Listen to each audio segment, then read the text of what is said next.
pulpit. And to all of you, my father's children, it is good for us to be here. I thought that my co-laborers in the vineyard were kind, but they put me in a bad way. And so when I pray tonight, I'm going to ask God's blessings on Eric Johnson and Pastor Dunwoody and Pastor Arrington for what they put me in.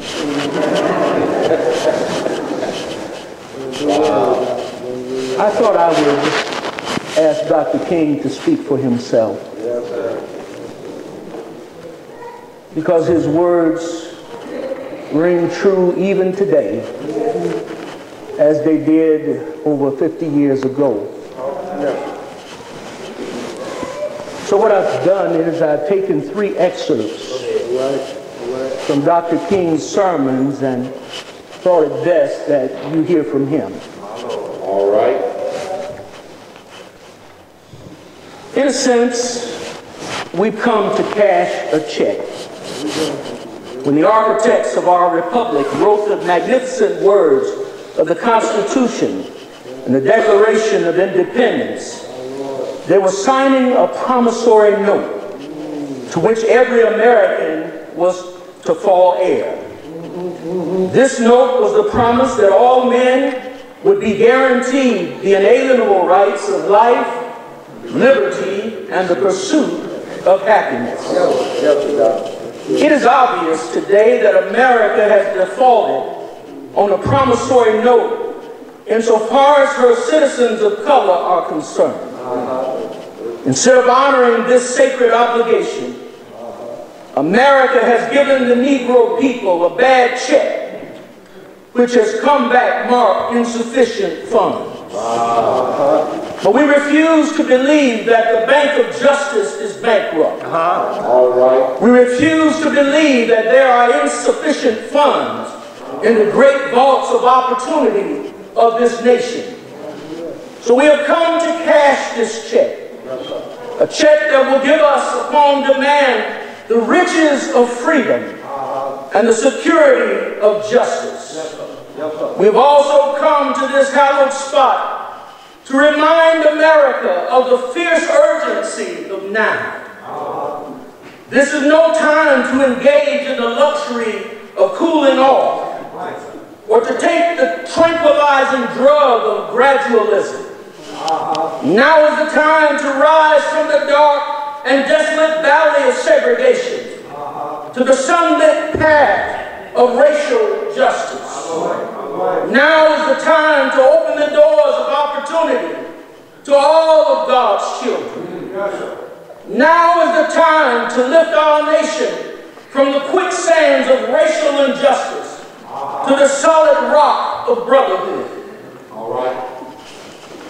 Today we have a task, and let us go out with this divine dissatisfaction. Let us be dissatisfied until America will no longer have the high blood pressure of creeds and anemia of deeds. Let us be dissatisfied until the tragic walls of that separate the outer city of wealth and the comfort of the inner city of poverty and despair shall be crushed by the battering rams of forces of justice. Let us be dissatisfied until those that live on the outskirts of hope are brought into the metropolis of daily security.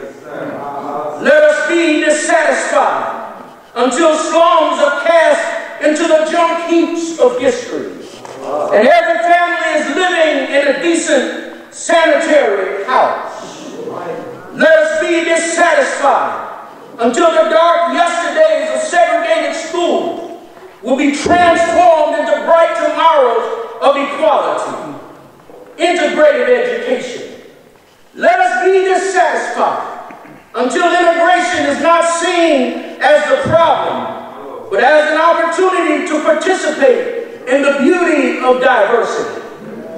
Let us be dissatisfied until men and women, however black they may be, will be judged on the basis of the content of their character and not on the basis of the color of their skin.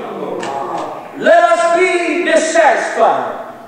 Let us be dissatisfied until every state capitol house a governor who will do justly, who will love mercy, and who will walk humbly with his God. Let us be dissatisfied until from every city hall justice will roll down like waters and righteousness like a mighty stream.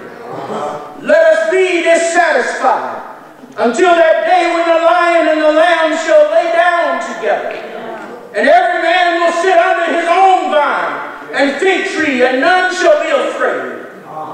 Let us be dissatisfied, and men will recognize that out of one blood God made all men to dwell upon the face of the earth. Let us be dissatisfied until that day when nobody will shout white power, when nobody will shout black power, but everybody will talk about God's power and human power. When our days become dreary with low hovering clouds of despair, and when our nights become darker than 1,000 midnights, let us remember that there is a creative force in the universe, working to pull down the gigantic mountains of evil, a power that is able to make a way out of nowhere and transform dark yesterdays into bright tomorrows. Let us realize that the arc of the moral universe is long, but it's bent towards justice. Let us realize that William Cullen Bryant is right. Truth crushed down to the ground will rise again. Let us go out realizing that the Bible is right. Be not deceived. God is not mocked. For whatsoever man soweth, that shall he also reap. This is our hope for the future. And with this faith, we will be able to sing in some not too distant tomorrow with a cosmic past tense. We have overcome. We have overcome. Deep in my heart, I did believe we will overcome today.